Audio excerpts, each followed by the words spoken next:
noite. A democracia brasileira, conquistada a duras penas após décadas de autoritarismo, enfrenta hoje novos e complexos desafios.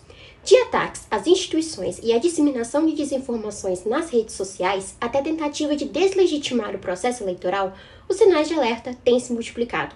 Em meio a esse cenário, cresce a importância da participação ativa da população e da vigilância permanente sobre os princípios democráticos. Mas o que realmente está em jogo quando se fala em ameaças à democracia? E qual o papel do cidadão comum na preservação do regime democrático? Na reportagem especial de hoje, a nossa repórter Valéria Silva vai entrevistar especialistas em Direito e em Ciência Política da Universidade de Brasília, que vão nos ajudar a entender os riscos atuais e as formas de fortalecer a participação popular em um sistema que deve ser, por definição, do povo e para o povo.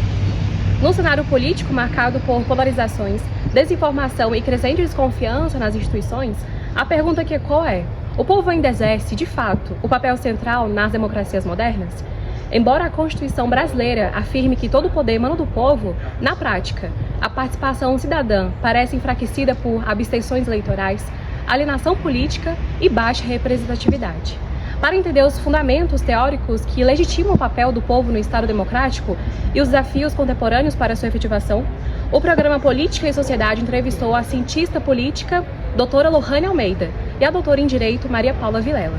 Com base na teoria geral do Estado, ela analisa o lugar do povo na estrutura democrática e aponta caminhos para o fortalecimento da cidadania participativa. A doutora Maria Paula Vilela, ela é especialista em teoria geral do Estado. Doutora, qual é a importância dessa disciplina para a percepção da atuação do Estado nas democracias modernas? Excelente pergunta, Valéria. A teoria geral do Estado é uma disciplina que a gente estuda no direito porque ela tem um papel fundamental na legitimação do papel do povo nas nossas democracias, porque ela fornece tanto os fundamentos teóricos, históricos e jurídicos que explicam por que e como o povo é a fonte legítima do poder.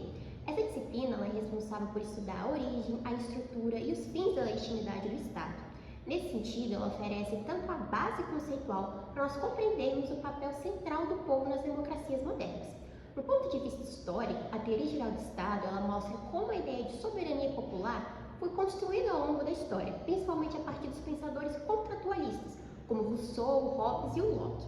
Com Rousseau, por exemplo, nasce a força da noção da vontade geral, segundo a qual o povo é soberano e deve governar a si mesmo, ideia que se torna base teórica para as democracias modernas. No aspecto jurídico, a teoria geral do Estado ajuda a entender como a Constituição organiza o Estado e estabelece que todo poder emana do povo, como, por exemplo, o artigo 1º da nossa Constituição. É ela que legitima os mecanismos de participação do povo, como as eleições, os plebiscitos e as iniciativas populares, mostrando que o povo não é apenas o destinatário das decisões políticas, mas sim a sua origem. Além disso, a teoria geral do Estado aborda o princípio da legitimidade, isso é, que o poder só é legítimo quando é aceito por tal por quem é governado. Nesse princípio, a democracia vem justamente do consentimento do povo, que é expresso pela participação política. Por fim, a teoria geral do Estado tem um papel pedagógico e crítico. Ela não só explica como o Estado funciona, mas também permite questionar as suas estruturas e as decisões políticas feitas pelo próprio povo. Doutora Lohane, nos dias atuais, ainda podemos dizer que o povo ocupa um papel central nos regimes democráticos? Sim, Valéria, sem dúvida. O povo continua sendo o pilar fundamental da democracia. A ideia central da democracia moderna é a soberania popular, ou seja, o poder emana do povo. Isso se concretiza por meio de eleições, participação cívica, liberdade de expressão e mecanismos de controle e fiscalização social. No entanto, Valéria, é preciso ir além da teoria e observar a realidade prática dessa participação. Ah, sim, interessante. E a senhora acha que há uma distância entre o que a democracia promete e o que ela realiza? Exatamente, Valéria. Embora o povo tenha em tese o poder de decidir os rumos do Estado, essa centralidade nem sempre se traduz em participação ativa, crítica e consciente. Vemos altos índices de abstenção, desinteresse político, descrença nas instituições e um ambiente muitas vezes saturado de desinformação. Isso enfraquece a democracia e torna o papel do povo mais passivo do que deveria ser. Então, a senhora diria que o problema está na qualidade da participação popular? Sim, Valéria, a democracia depende da qualidade da cidadania. Não basta votar a cada 2 ou 4 anos. A democracia exige vigilância, debate público qualificado, cobrança por transparência e compromisso com o bem comum. Se a população estiver mal informada, manipulada por discursos vazios ou desiludida com a política, ela perde sua capacidade de exercer o poder que a Constituição lhe garante. A senhora então acredita que a educação política pode de fato transformar o nosso cenário? Sem dúvida, Valéria.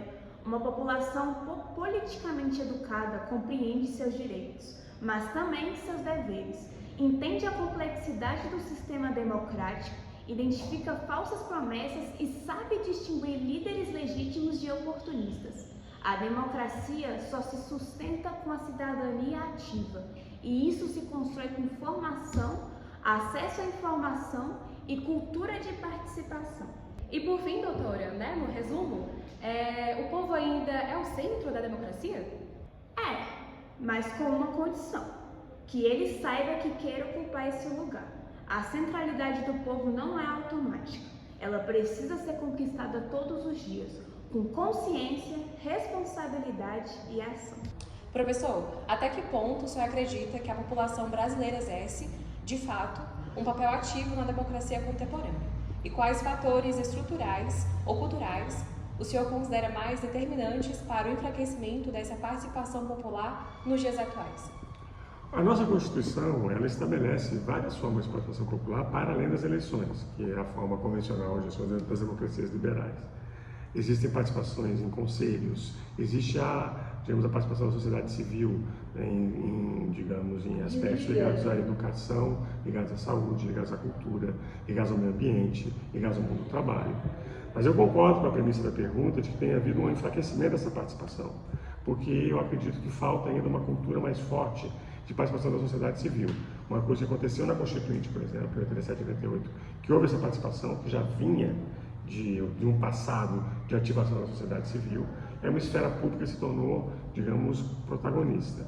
E eu acredito que há canais de participação possíveis, foram registrados na história do Brasil, mas eu concordo com a ideia de que a gente tem uma esfera pública hoje mais enfraquecida, seja pelas redes sociais, seja por uma espécie de desencanto com a política, e está mais do que na hora de reativar essa sociedade civil, especialmente na implantação dos direitos fundamentais que estão previstos já na nossa Constituição e que não precisem da participação popular.